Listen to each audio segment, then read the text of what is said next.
Welcome to the June meeting of the virtual CABREW meeting. Yeah, here we are again virtually this month. Glad everybody has showed up. Again, we're meeting virtually just because the governor has deemed that we should for the foreseeable future. I'm really hoping that next month we'll be able to meet in person. That's our hope and dream, but we'll wait and see what the governor has to say about that. Right now, if you get a chance, you can check in on social media that you're attending the virtual CABREW meeting somehow or another. If you've got time to do that. And again, I'm glad everybody showed up tonight. Don't really have an agenda. I just walked in the house a little while ago, but we can kind of, we've got some stuff to do tonight, which will be pretty fun. We go through our how did we do it last time with the who is brewed? Did we do it at the beginning of the meeting, Brad?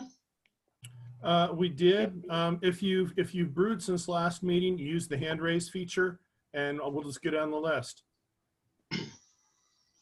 We'll let Brad handle that. Use the hand raise feature in your software, like right next to your name. So we'll start with Tom. Go ahead.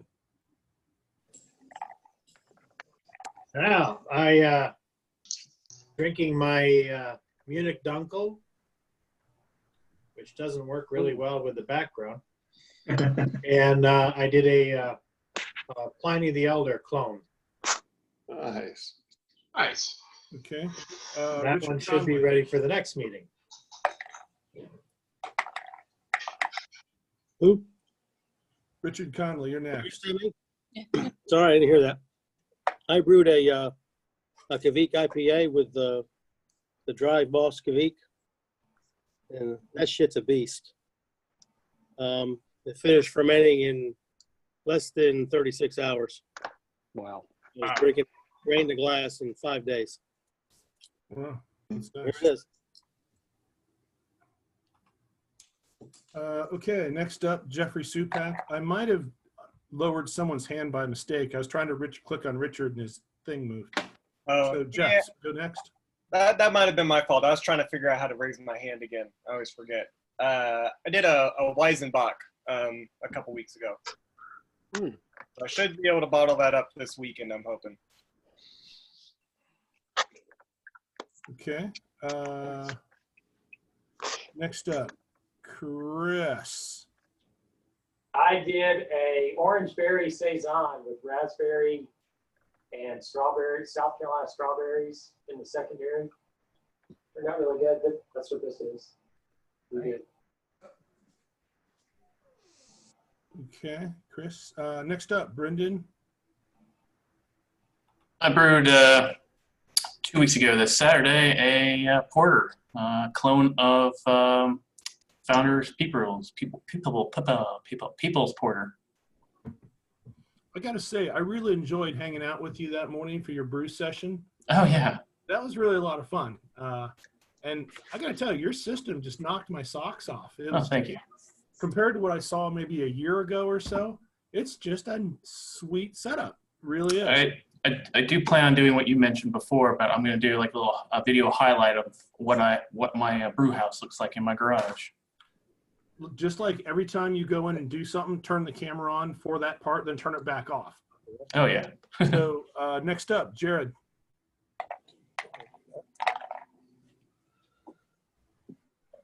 There we go. So I'm looking at Brewfather. I think I brewed 3 beers since last meeting.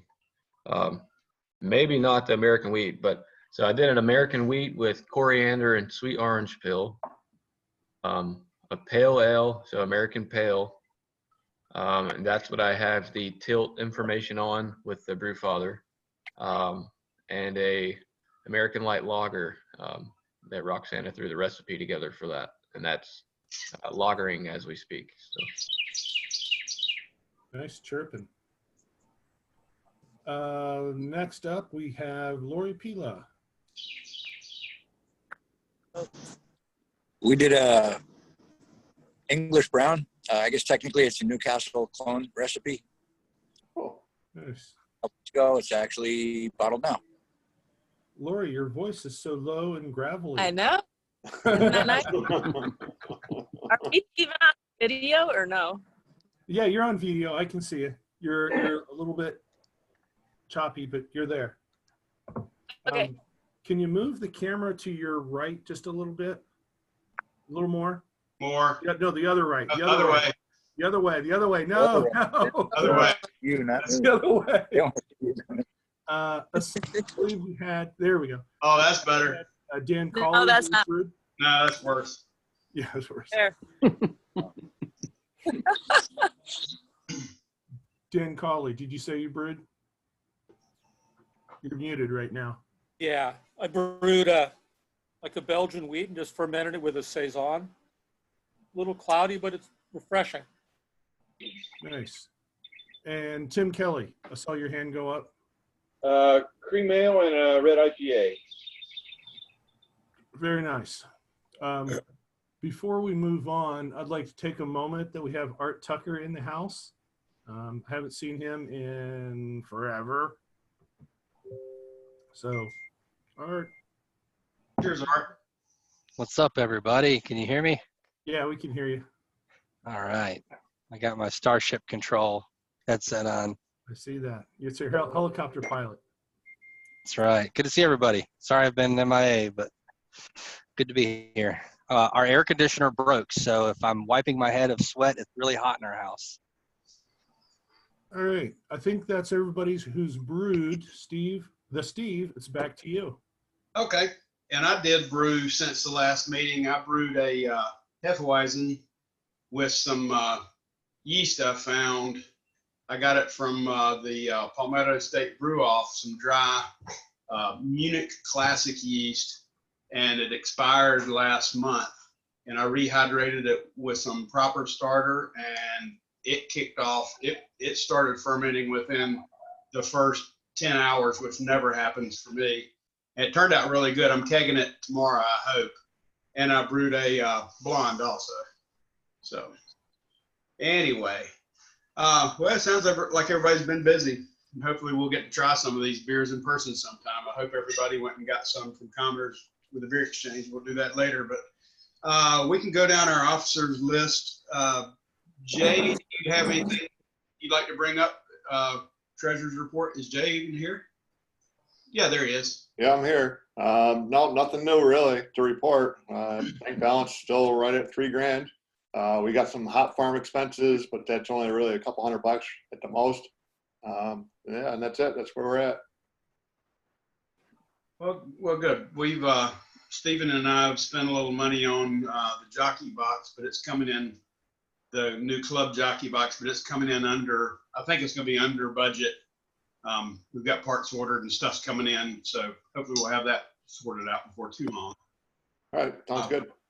Yeah, I'll get you the receipts at some point, Jay, but it's nothing crazy. All right. Moving along to communications. Richard, do you have anything you'd like to bring up? I really don't have anything new. I think if we're thinking about getting back into some, attended demos or attended meetings here the next month or so, that I'll start pushing some stuff out. I'm thinking about pushing some social media stuff on recruitment and new membership here in the next few months. So, but I'll keep you all updated on that. Okay, cool. Thank you. Moving right along to the hop farm. I'm sure there's some excitement there. Do you, Steve, you have anything you'd like to bring up? How are things going out at the farm? Yeah, we were out there last night. It was a beautiful night. Thank you for those who were able to show up. We had a great time, spent a couple hours rehydrating after a strenuous 15 minutes of work. All the plants are looking great. We put a little bit of horse manure on half of each row. So we're expecting next week to see a little bit of difference. If so, we'll do the rest of them. Did you put the manure on top of the manure? Yes, I put the manure around the top of the plants on half of each row. Oh, okay. I went in and saw him, signed the form that I needed to, and brought a couple buckets out, and we'll see how that goes. So we got manure underneath, which I know I'm repeating what Steve just said, but I don't quite understand. We've got manure underneath, and then you put manure on top. Why did you do Well, that? we don't necessarily have manure underneath. We had the compost, which was, Oh, that's compost is not manure. right. So I put a little bit of dressing around the plants yesterday of a good rich horse manure. I spent a little bit of time talking to Dylan yesterday early and deciding which we want to do. I was a little worried that putting the horse manure on it might burn them. So I went up and talked to him first, and he said no. He said if it was chicken manure, then yeah, I would need to be real careful. But horse manure isn't really that aggressive. They need some nitrogen right now, and that's what we're giving them yesterday. So, but all the plants are looking really nice, considering all the rain that they got and everything. They came through it really well. That's great to hear. Good night of slinging crap and drinking beer. Yeah, and I just want to put a plug in there. If no one here has ever been to Hop Farm, or you've thought about it and considered it, please go and ask to tell you the bird story. That's all I'm going to say. All right. Okay. Well, that sounds great. Moving right along, Art, is there anything on the competition front? Any word on anything? I think I saw where you talked to Larry. He said he would build recipes, but that's all that I've got. Yeah, and I'll bring that up in our new business. I'll bring that up in a little while. Cool. So as far as the SHA goes, no movement on that. yeah, that's a shame. Yep. So okay, well, we'll see how competitions go, if there are any for the rest of the year. We'll just have to see how it goes. Hey, Steve. Yeah. I'm on the board over at CBM, and we're still working on the U.S. Open. It's going to be, if it happens, it's going to be a pared down competition.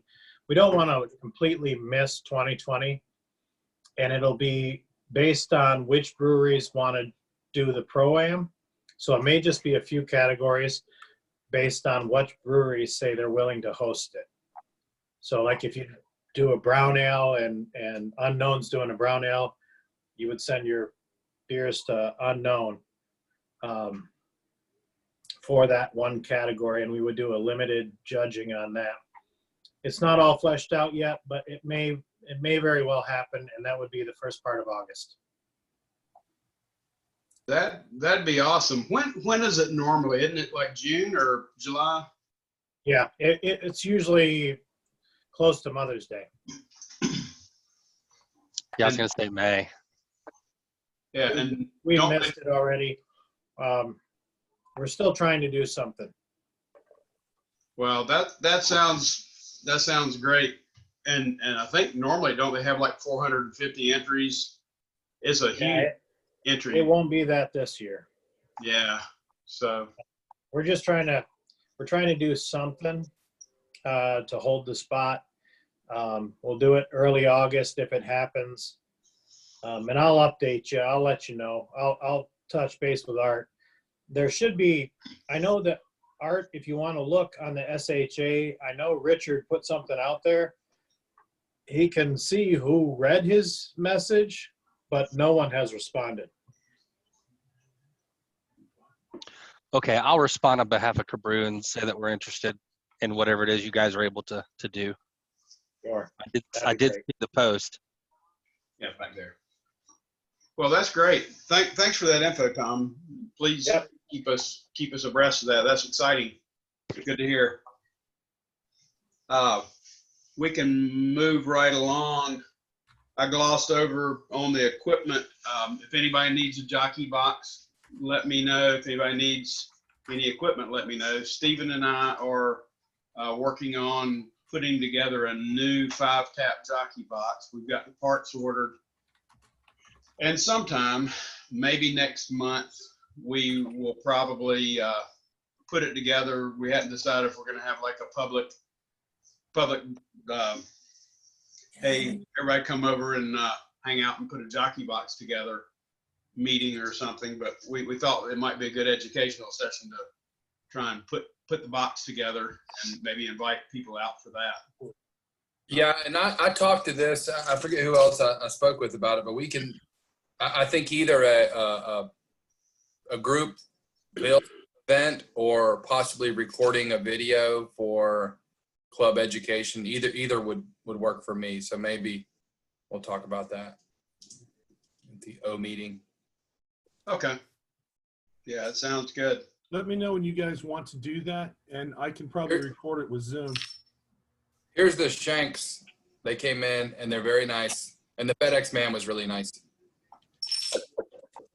It's good that he was nice. That's important. Very much. We want to make sure that makes the notes. Yeah.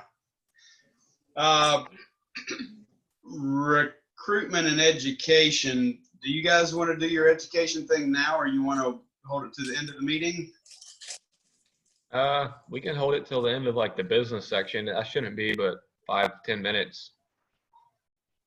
Okay. And the rest of the meeting shouldn't be 5 or 10 minutes, so that should work out. Hey, Steve, real quick, Tom, I just commented on his thread. I did notice no one else had liked or commented it, so told him that we brought it up on our meeting this evening, and we'd love to brew to enter and help any way we can. All right, I'll make sure I mention it at the meeting. Thanks. Okay. Moving right along, we do have an education session tonight. We're going to skip past that for right now. Brad, have you got anything you'd like to report for NCHI outlook for that? Nothing new yet. I'm probably going to make a decision for go, no go at the beginning of July.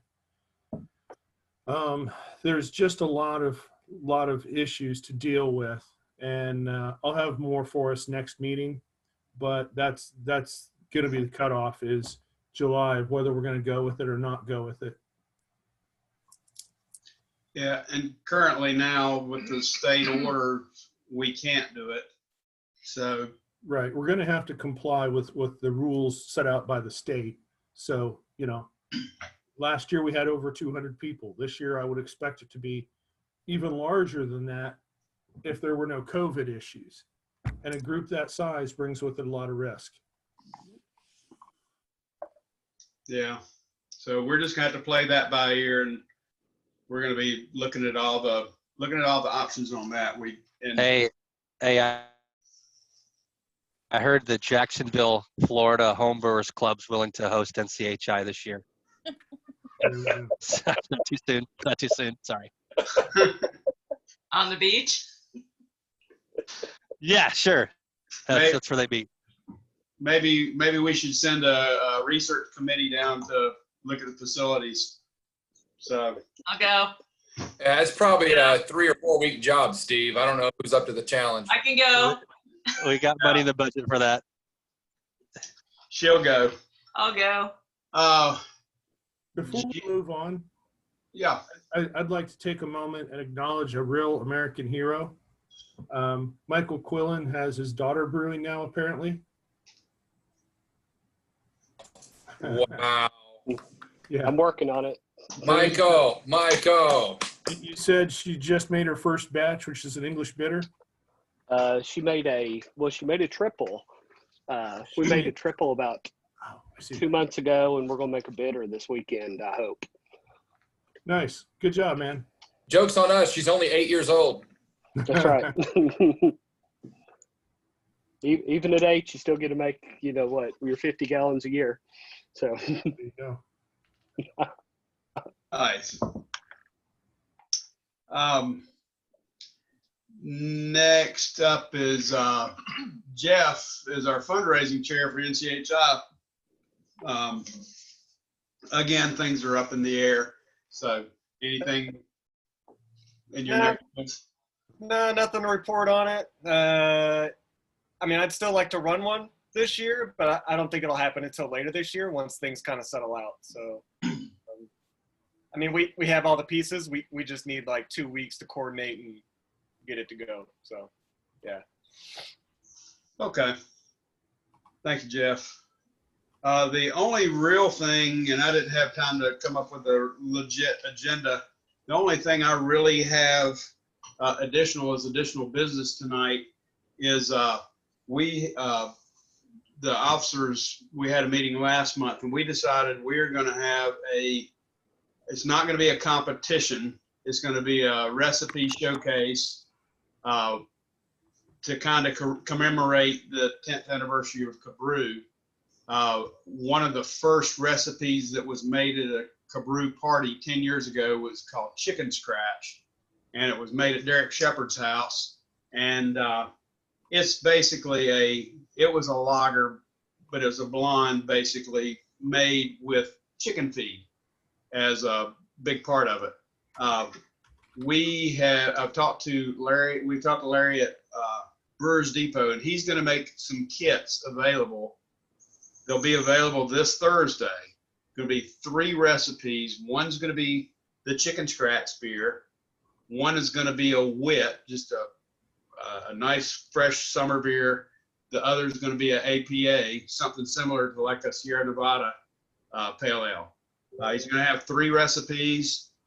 Everybody that wants to participate can just go to Brewers Depot, buy a recipe kit. We'll all brew the same beer. And next time we get together, we'll just bring our version of those 3 recipes. Just kind of a showcase, just to, we just thought it might be fun to, see what everybody, same recipe, different brewers, how it turns out individually. He will have some extract kits available. He can make them all extract, except maybe not the chicken scratch. It would require a mini mash, but we'll be posting that on the members only page early this week once we get some details, or early next week once we get the details fleshed out on. But that should be fun. Again, 3 identical recipes, and we can just have a showcase of those. Does anybody have anything they'd like to bring up before the club, before we go into our educational session? Can I get a refill of my beer before we do that? Yes. Good idea. Can I get a refill of my beer? I guess we will. Yes. Yes, please. Say hi, Maggie. Say hi. Here. Hi. Hello. Hi there. How are you doing? Good.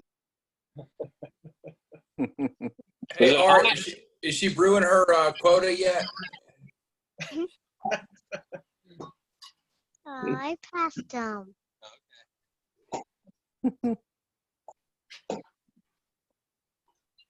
So your eyebrows are getting long there, Art.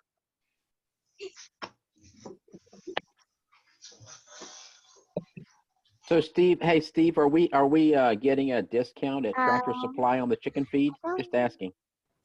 Well, the club is going to buy a bag of chicken scratch, and that will be an integral part of the recipe that gets picked up from Larry. Awesome, awesome.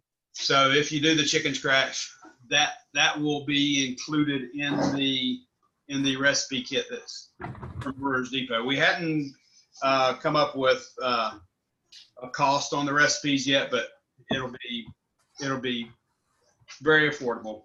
So it'll be a bargain. So yeah, thanks, Patty. Is there anything anybody'd like to bring up before the meeting, before we go to membership, before we go to the educational part?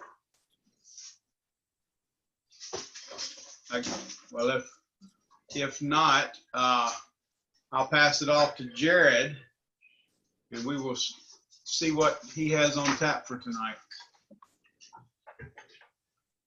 All right, I'm gonna share my screen here if I can. If Brad will allow it. Oh, okay. Let's see. Let me find that setting.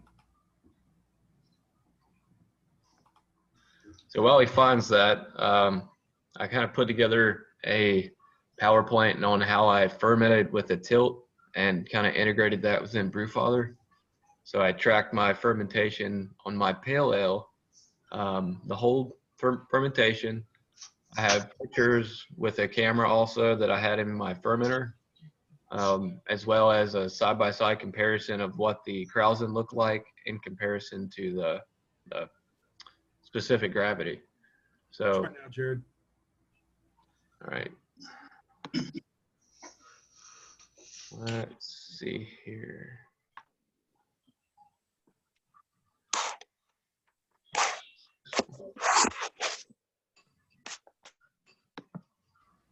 All right, you guys see that?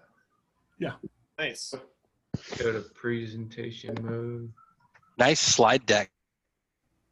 All right. He'll Full make you a screen? manager someday. Full screen for everybody? Yeah, it looks good. All right. So just a quick overview. If you guys don't know what Brewfather is, it's very similar to Beersmith. Thankfully, it's a cloud-based software, so it actually integrates with the Tilt very well. So as many of you know, I went from Beersmith to Brewfather. There's a lot of pros to it, in my opinion. So if you guys don't have a software, if you don't have a software and you're looking for one, I strongly recommend this. And a few other people are out there that use it. My disciples. So it basically does everything that you would think a brewing software does. Keeps track of your recipes, your variables that you have throughout your brew day, as well as post-fermentation information. So, and there's a lot of information out there on Brewfather if you want to learn about that. So, most importantly here, what's a tilt? Tilt's a wireless hydrometer that you literally dunk in sanitizer and you submerge it in your wort. So it's no wires, you don't have anything running out of your fermenter, so everything's sealed up nice and neat. It's a battery operated, only activated once the tilt actually is at a certain angle of tilt. So it turns off if it's vertical or horizontal. So it's got a battery life of approximately a year if you don't use it a lot. Super easy to change if you use it a lot. So this can integrate directly with brewing software, in this case, Brewfather. So it's not that big. It goes right in the neck of your carboy. So it's about 1 inch in diameter. It's really small, 3 inches, 3.5. So, and again, it can measure specific gravity from 0.99 to 1.2. And you see the temperature range is pretty crazy for this. So it's 0 to 185 Fahrenheit. So I don't think any of us are going to be getting to those extremes, but it can do that. Never know. Quebec, man, 185. Yeah. So it connects to your smartphone via Bluetooth. So that is a limitation. There is many other kind of ways to connect it, and I'll show you and kind of talk about that. So as you see it floating, I'm not sure if you see my mouse. You guys see that? We do. Yeah, so that's the floating hydrometer there in the wort. So with that particular tilt angle, it calculates your gravity and it also measures the temperature there. So this is kind of day one on my pale ale. So 3 hours in, I was kind of messing around, still trying to get it set up. So you can see the picture on the right. I have my fermenter. It's shaken up. It's aerated well, and the graph on the left represents where I started. And I'll pull that up in Beersmith, or I'm sorry, Brewfather.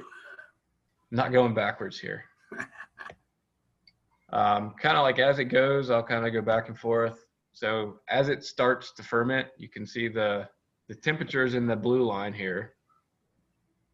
I did do a ramp up, and then I kind of went back down. So, and your red line represents your gravity. So this is being tracked over that whole period of time. So at this point, it's only a few hours in, same night. Start seeing some activity. Again, it's tracking. And I missed, unfortunately, you kind of see, I missed the real peak of this. I missed one day, so it was How did you miss that? What happened? What broke down? Well, this is all tracked. I didn't physically take a screenshot of my camera. So that's what this is. These are just screenshots. You can do a time lapse, but I don't have a memory card in that particular camera. So if you had to do it all over again, and we had the same setup our first time, you would recommend us have a memory card and do a time lapse? I probably would, because then you could take snippets from the video.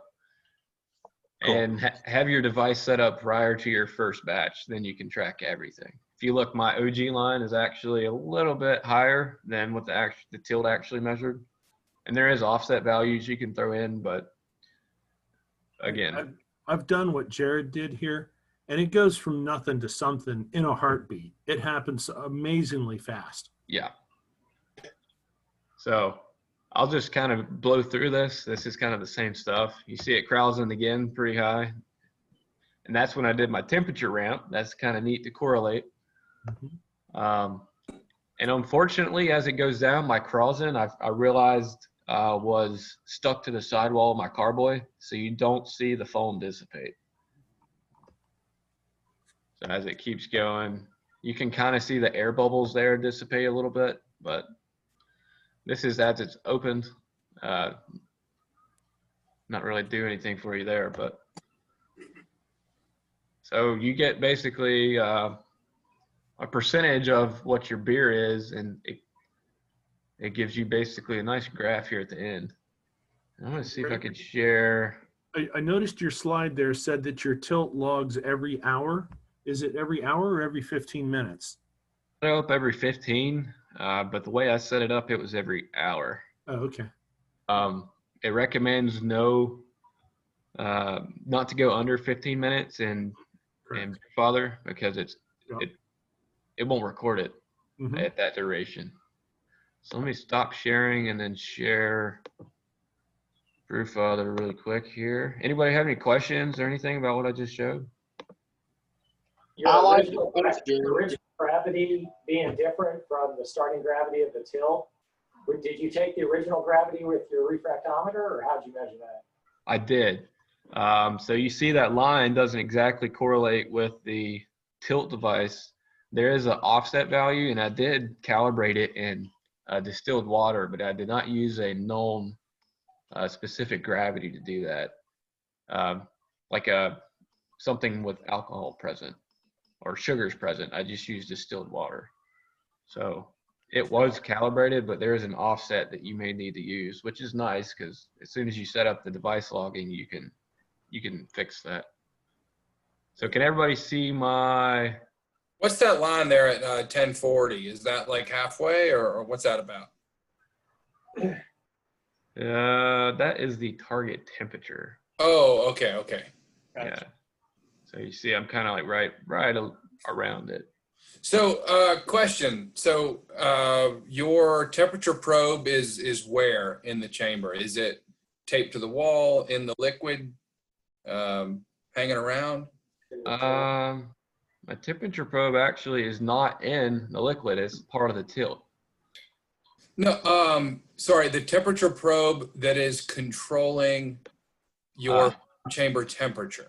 If you look, can you guys see the PowerPoint right now? No, we're seeing Brewfather right now. Let's see. You're back. Sorry. Just slide the PowerPoint over that screen and you should be fine. It should be over it.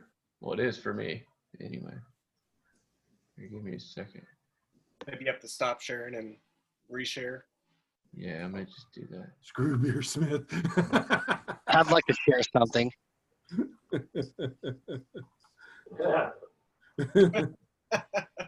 There you go. You guys see the PowerPoint again? Hang on. No, we see Art's hate mail. Beersmith works for me, Art. It's back, Jared. You're good. That was nicely And done. it worked wonders for me since 2013. But man, I'm telling you, Brew Father, I've seen the light. I'm All converted. right, disciples, down, disciples. All right, so asked about the temperature probe. You see that? Right, and it was set. What was the set temperature? Was it 68 or 66? 60. Well, right here it was 67. I'm just trying to figure out. So you've got the tilt in the liquid, and it's measuring a pretty solid 67. I'm just curious if you had your fermenter, or if you had the temperature probe set at 68 or 66, like where it landed. I mean, because stories about thermo wells and you got to put it in a mason jar and all this other stuff. Curious. I had it in a liquid at first, and this is kind of a little bit for you guys that do a temperature fermentation inside like an old freezer or something or anything like that. I had it in liquid, and I found that by the time the liquid changed, it was either too hot or too cold. So within the setup of my Inkbird that I have, I found that it's best to just have it open air atmosphere, at least where I have it in my, this is at the very back of my fermenter.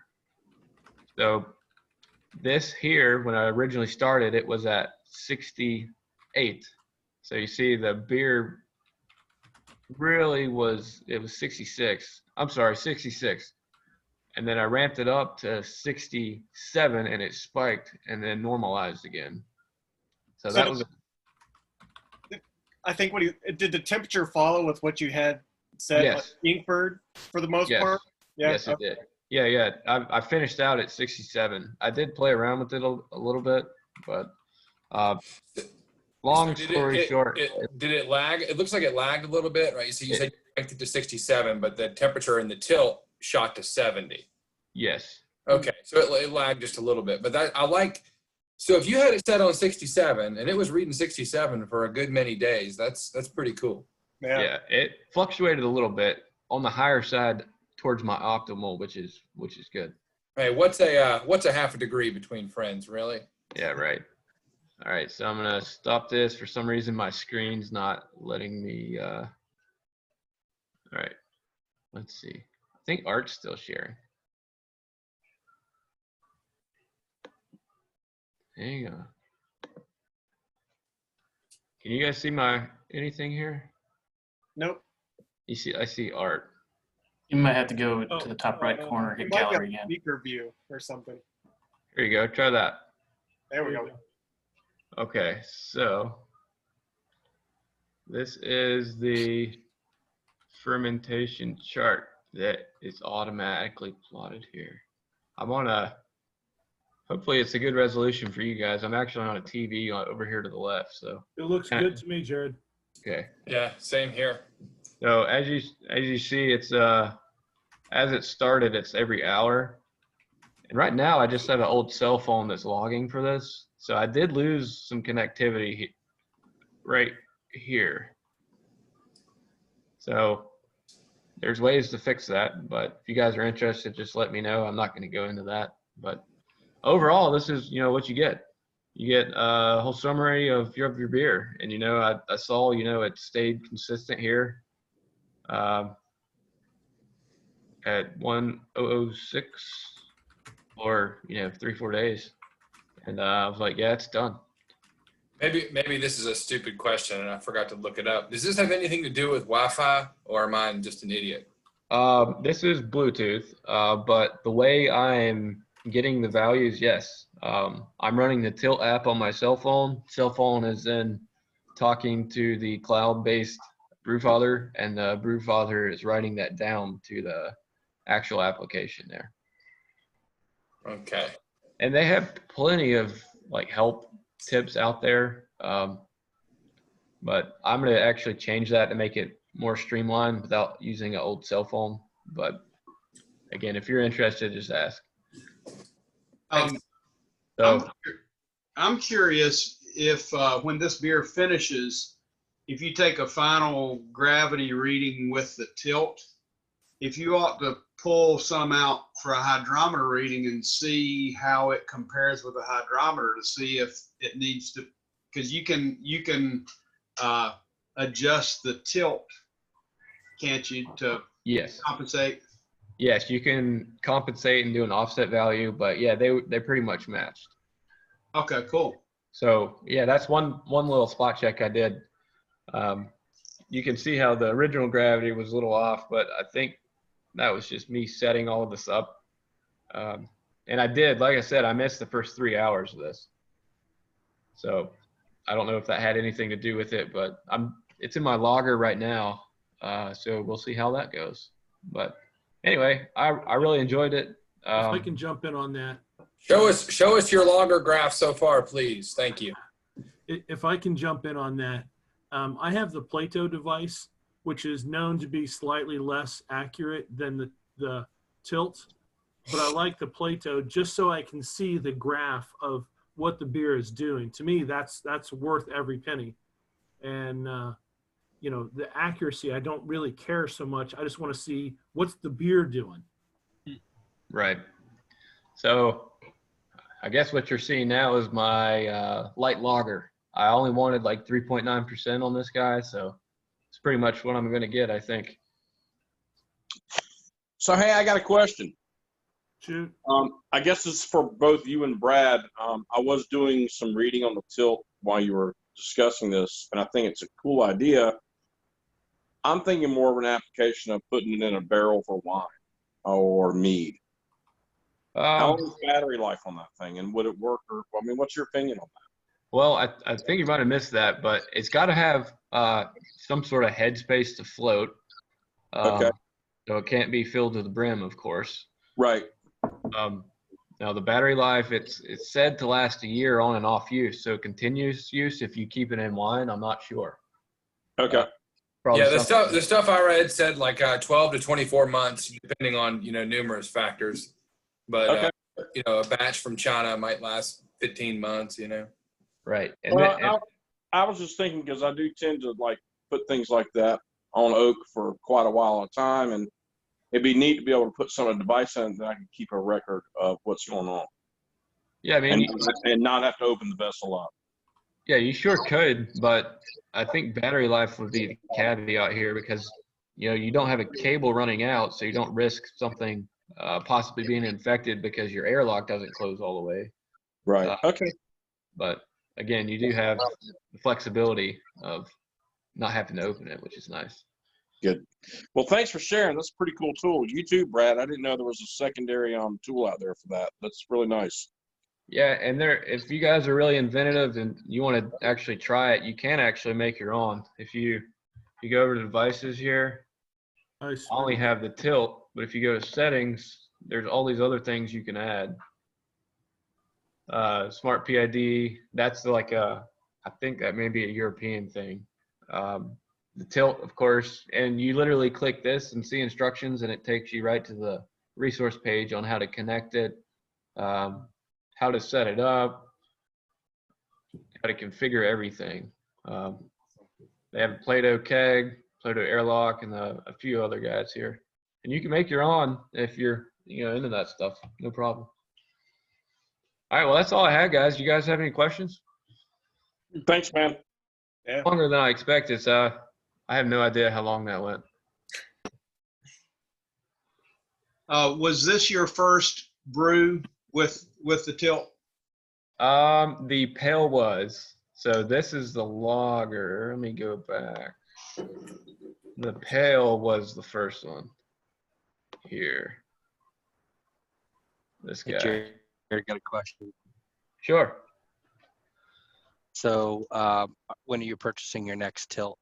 I really thought about that because I do a Christmas sale every year. And I'm like, man, I really want to do that. Wait, I don't have a tilt. Another tilt. So, you lager, you're down for a month already. So, at least.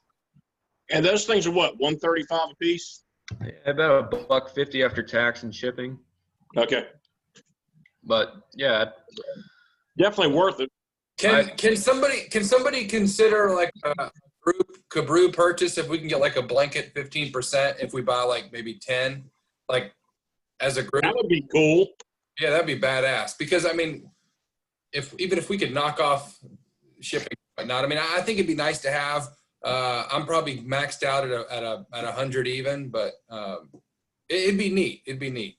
It'd be cool if we could do a bulk buy and get a discount. Who's going to volunteer for that? Someone step up. It sounds like somebody else. Sounds like Jared. He brought it to us. No, we all pay regular price, and Jared gets the free one. Yeah. Yeah, the free 5. But no, thanks guys. Thanks for your attention. Seriously, if you got questions, let me know. Here or later, doesn't matter. Thank you, Jared. That was beautiful. Yeah, thank you. Well, and I will go ahead and volunteer. I will reach out to Tilt and see if they have a group buy discount for a homebrew club that could give them a lot of good press, but we'll see. Yeah, I hate to be that beggar type guy, but I mean, it's all right. COVID. Hey man, it drives it out of you. So anyway, but yeah, I'll reach out to them and report back. Let me check. I may be a little under $1.50, but it's still over 100 for sure. So it makes a difference. I want a green one. Oh, they have a green one. They come in like 4 or 5 different colors. Okay, well, thanks for putting that on, Jared. Anybody have any other questions for Jared before we move on? Was it hard to get out of the carboy? So originally when I rinse my carboys, you know, all the yeast and sludge, I'll just kind of dump outside or even over like a clean toilet, you know. I'm like, I can't do that this time. Of course it would float, but I was not going to risk that. So no, it wasn't hard, but if you did something like an IPA, I mean, yeah, you're going to pour yeast and hops all over your hand trying to make sure your device isn't going to, 1, crack the housing, and 2, get lost somewhere. Yeah. Jared, are you learning anything from these 2 numbers or these 2 graphs that make you question anything in your brewing process? Or the most important, well, 2, I guess, is the temperature of what the beer actually was, and then what the beer was actually doing from beginning to end. Because, you know, most of the time we don't know. That's true. Yeah. You know, in this pale batch, I pitched 2 packs of yeast. I'd like to do something similar side by side, and on it that would require another tilt, of course. But yeah, I would like to do 1 pack of yeast and 2 packs of yeast and see what the difference is. Nice. You and Brad should connect and do the same recipe this next month and have a brew and Play-Doh off. So I would very much like to do that. I think that would be a really good opportunity with these 3. Just throwing it out there, but yeah. Oh yeah. I definitely want to do that. Like I would give Jared my Play-Doh and he'd brew everything and have all the conditions be exactly the same fermenter, same everything. And then we could see the 2 graphs as they're going along. Oh yeah, that would be great. Yeah, I didn't even think about in the same chamber. Woo. Same chamber, 2 devices. That'd be awesome. That would be pretty cool. Yeah, if you guys actually want to see anything like that or are interested in different beers, I'm kind of open to different styles this year too. So if you're curious how a certain yeast strand performs, I might, you know, pick that up and brew a beer with it. All right. It's awesome. Thanks, guys. Awesome. Thanks, Jared. Good job. Nice job. Yeah, thanks, Jared. That was awesome. Again, before we close out the regular portion of the meeting, does anybody have any new business they'd like to bring up before the club? Anything you thought of while we're watching the presentation? If not, I'm going to move that we close the regular portion of the session of our meeting and move on to the tasting session. So if anybody has gone to get any beers, and Brad, you can stop recording, I guess. Are we officially stopping recording? You want to give us our closing piece of wisdom, Steve? Something inspirational. Yes, be inspirational. Without you, we are not CABREW. Wait, let me spotlight Steve. Okay, we're spotlighted on Steve. Steve, come on, no pressure. Okay, 3, 2, 1, go. Beer is not just for breakfast anymore. I don't know. Everybody, thanks for coming to our meeting. Hopefully next month we will meet in person. Hopefully everybody will go to Brewers Depot and pick up your recipes, and next month we'll all get together and we'll share the beers we made. But yeah, thanks for coming to the meeting, and good brewing. Wash your hands. Wear a mask if you want to. Don't cough on people, and don't let people cough in your face. So other than that, that's about all I've got. And a safety moment. We got bonus treatment. Yeah. So